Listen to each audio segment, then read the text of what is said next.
What's going on, everybody? It's your boy C-Zar, C-Zar Gets Crypto, and we are talking about Cleanspark today. Without any further ado, let's just do some TA and get into the chart. I don't want to keep the intro too long, so let's just jump into it. I'm personally holding some Cleanspark myself.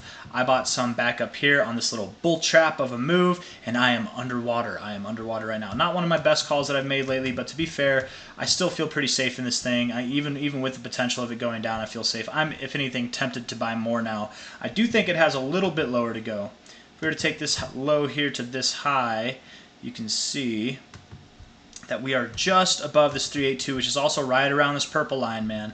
And not only that, but if we take this low here to this high, it also lines up with like a 1414 down in that area. We might not hit this price at 434. We might actually hold around like 450 at this 1272. We could hold around there. We don't technically have to go lower, but with this bearish engulfing candle for today, I would think that we do have a little bit lower to go. And again, coming down to about like let's say 420 to 450, that would be my expectation for this thing. We're at 457 now, so it's not too far away. All in all, I think that there's going to be some good things for Cleanspark. I do think that it's going to do phenomenal things for this crypto bull market. It's not a crypto itself, but I think that its appreciation will revolve around the appreciation of crypto-based assets. And from top to bottom here, you can see that we're finding a little bit of turbulence on the 382, the overall, from high to low, the very macro Fibonacci retracement. And that's okay. That's normal. It's actually very normal. We found significance on the 618, 69 area right up here in the sweet spot. We came down, rejected the 618, and then it looked like we were going to form lower lows, but we actually didn't. We formed a higher low. Kind of have a nice conventional like Adam and Eve bottoming pattern, right? Got your Adam, you've got your Eve here. It might even be an Adam and an Adam because you have like a V and a V. It could be an Adam and Adam, and I'm pretty sure Adam and Adams are stronger than Adam and Eves, if I remember correctly. And maybe it's Eve and Eves that are stronger, but I think it's Adam and Adams because it's two V bottoms. So V bottoms are just very, very powerful.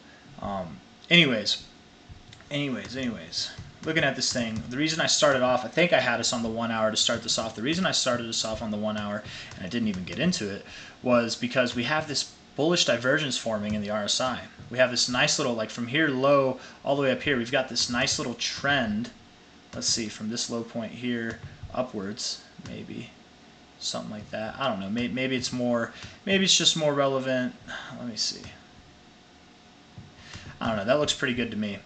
You know, this low excluding it, whatever. That looks pretty good to me.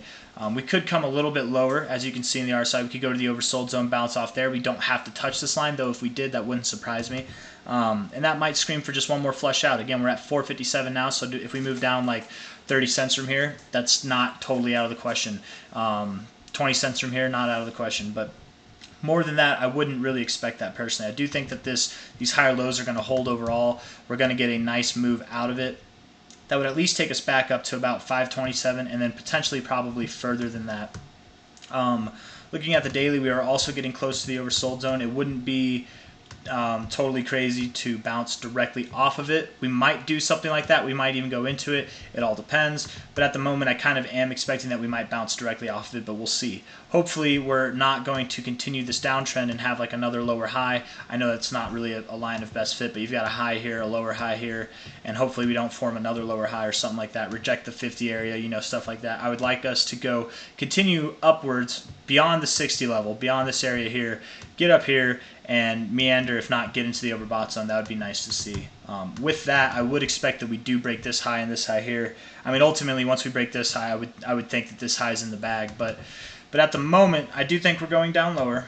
And if we go down to, let's say, like the lows right here that we had previously, like at 424, that's just below the purple line there.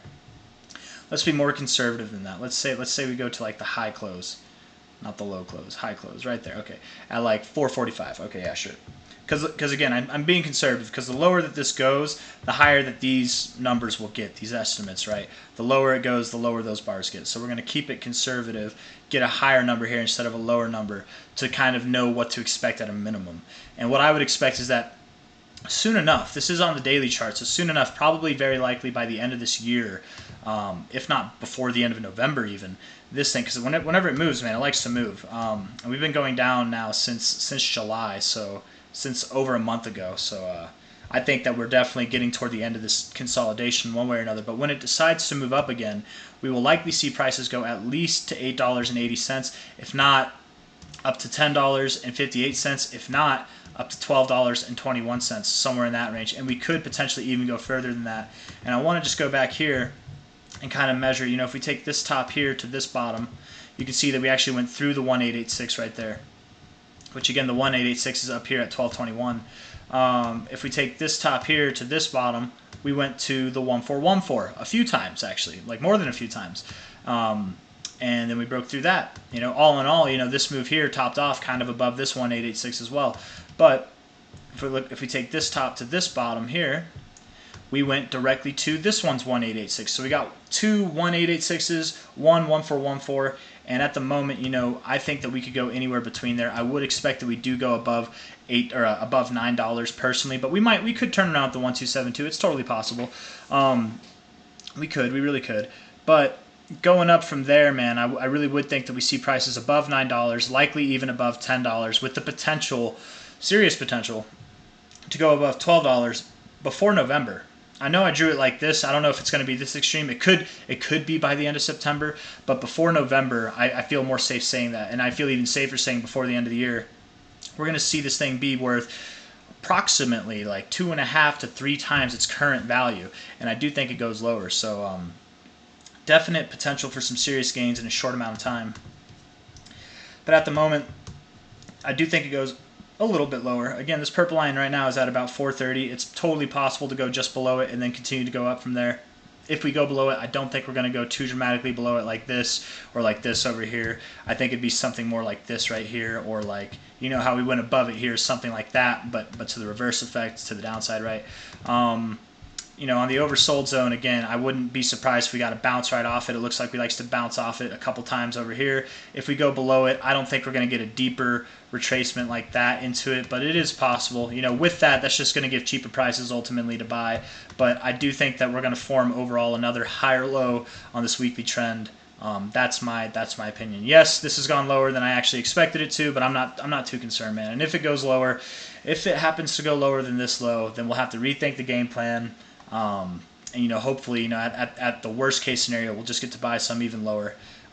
Because ultimately, man, I do think that this thing is going to go above this high before the end of the cycle, and probably even above this high before the end of the cycle. And the cycle is going to end somewhere in like the end of 2025, mid 2025, if not the beginning of 2026. So plenty of time for this thing to develop, plenty of time to just be patient and wait. But that's all I got for you guys. If you liked the video, leave a thumbs up, subscribe to see more. I'll see you on the next one. Take care. Bye-bye.